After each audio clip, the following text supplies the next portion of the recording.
Aha! Well, if you're ready, it's off we go on this week's Euro News Review. Today we have rock, paper, scissors, Messi getting real, and real getting messy. Alright, item 1 is Leo Messi, as dangerous in charge of attacks as George Osborne, and as of this week, the all-time leading scorer at Barcelona. Yes, 234 goals for the Catalan Giants at the age of just 24. And with another hat-trick on Tuesday, his total for this season alone is now 54. Mind-boggling stuff, especially for the poor Catalan journals trying to keep up with him. Here's Sport on Wednesday. They're the best goal scorer of all time, looking a little bit exhausted there. El Mundo, same day, did manage an adjective at least, historic, with a tasteful frame around it, but above that the paper reduced to a series of wild-eyed stammers. Super Messi, record, hat-trick, burble. Next day, things got even worse. El Mundo Deportivo's headline, I saw Messi play, with inside a modest 6 pages of photos of people holding up Messi jerseys and saying, I saw Messi play, all of which was especially bizarre because on Thursday, El Mundo actually had some proper news to print, namely that the Spanish title race was back on. Real Madrid's lead cut down to 6 points. Ronaldo and company's draw at the weekend with Malaga had started the ball rolling, reducing the lead to just 8 and getting the Catalan press smelling blood. 8 points the gap, league on, says El Mundo.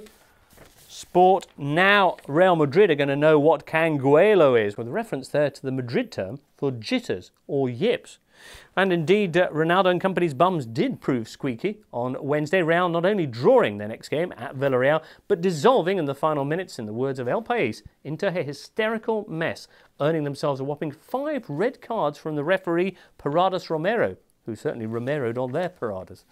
Pepe swearing at the referee, Cristiano Ronaldo making wild accusations of robbery, and much excitement thus in Catalonia as they announce this league we are going to win, whilst in El Mundo it's, oh yeah, I've seen Messi play. Anyway, in Madrid they went bonkers too. Here's Marca, it's a scandal. Surprisingly, not referring to the referee, though, who they thought actually favoured Real, as much as Real's own behaviour. And interesting comment in AS as well. They've thrown away almost half their lead in just 4 days. Paradas Romero didn't rob Madrid, but he certainly destroyed them for this Saturday, with Pepe and possibly Ronaldo facing lengthy bans. It's another brainless night from the leaders, says AS. Don't know about squeaky bums, but that AS is certainly talking some sense. Well, more drama in store this weekend in the Liga, but what else for us? Well, Bayern Munich. Last week, there we were, celebrating them and scoring 14 goals in just 2 games, only for them to bang in another 6 at the weekend against Hertha Berlin. And they certainly did.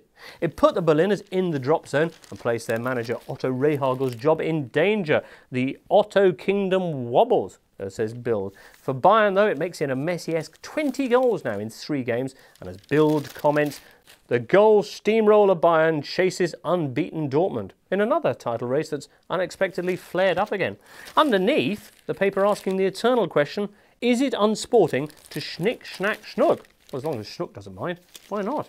The issue arising, though, after 3 Bayern players, Kroos, Ribéry and Robben, took time out mid-game with the score already 3-0 against Berlin to play Schnick, Schnack, Schnuck, the German name for rock, paper, scissors, to decide who would take the next free kick. Ribéry won and promptly hit the wall. Well, according to the referee, it wasn't unsporting, but Franz Beckenbauer says they should have restrained themselves, and Bild agrees. Leave the rock, paper, scissors nonsense to others. Footballers should stand out with their feet, not with their fingers. Yeah, quite right. Imagine if Evra and Suarez started playing. We'd be there all day. Well, with Bayern scoring goals hand over fist then, or actually not in Ribéry's case, let's finish off today with a quick mention for Inter, whose Inter of discontent continues apace.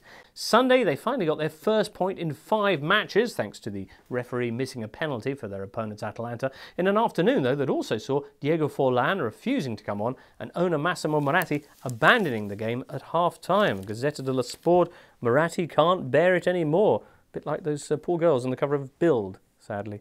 The paper forecasting a massive crisis now at the club. They're already on UEFA's financial blacklist. They've been losing on average 100 million euros a year, and that's with regular Champions League income. Now that they're out of that competition for next season, says the Gazzetta, they risk collapse.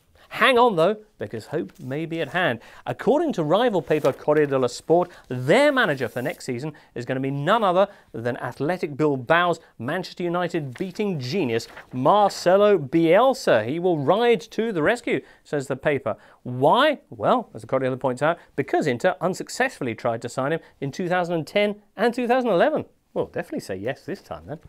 Back to the future for Inter then, except that he's Argentine, of course. And on that note, that's where we'll leave the papers for this week. Another bundle of joy along in 7 days' time. Do join us then.